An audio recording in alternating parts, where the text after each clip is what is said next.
Ketika demand itu ada, mereka tidak bisa masuk, berarti ada isu terkait tentang skill ya. Setengah dari apa yang ada di industri saat ini ya menjadi tidak relevan pekerjaannya gitu, bisa tergantikan. Atau kemudian pemerintah bisa mensubsidi itu sebagian.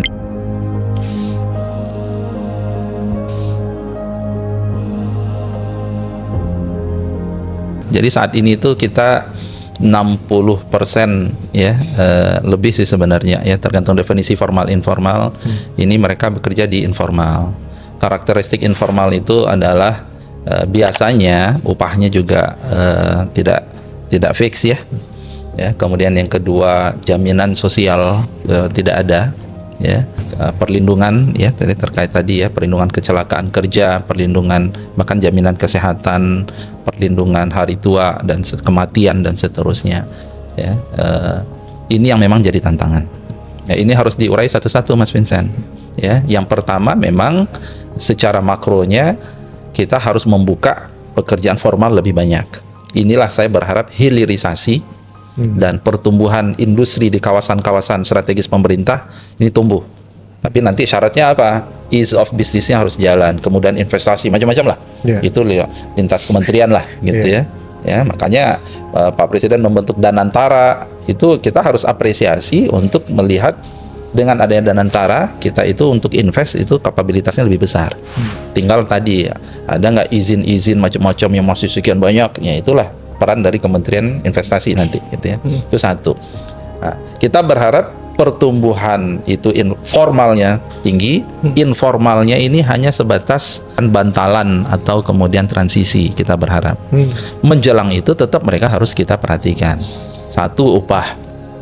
Nah, ini yang besar misalnya adalah pekerja platform, kemudian pekerja perkebunan dan seterusnya. Ini kami sedang merumuskan juga konsepnya. Ada perlindungan, jangan sampai terkait tentang yang penting itu asuransi kesehatan, asuransi kematian, ya itu harus. Ya. Gimana caranya mereka kemudian hanya dapat gaji harian dan seterusnya? Apakah kita perlu bentuk koperasi buat mereka, atau kemudian pemerintah bisa mensubsidi itu sebagian? Ini kita terus ya kita siapkan. Ya semoga ini bisa segera gitu ya.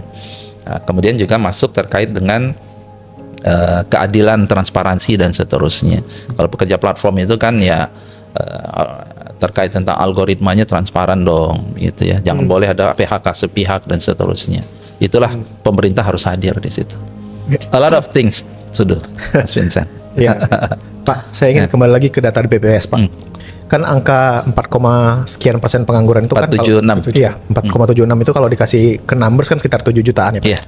Itu kan di pick up sama media adalah 1 juta diantaranya adalah level sarjana. Hampir 1 juta. 1 jutanya terus sepertinya. Bapak melihat ini seperti apa ketika 1 juta orang sarjana ini menganggur? Apakah itu simply dampak dari kita punya populasi yang besar, atau memang ada gap antara skill yang diajarkan di perguruan tinggi dengan demand yang ada di dunia kerja? Terlepas apapun itu, jadi ketika demand itu ada, mereka tidak bisa masuk, berarti ada isu terkait tentang skill ya. Itu yang disebut banyak dengan mismatch. Ya, tapi spesifiknya tentu kita harus kaji.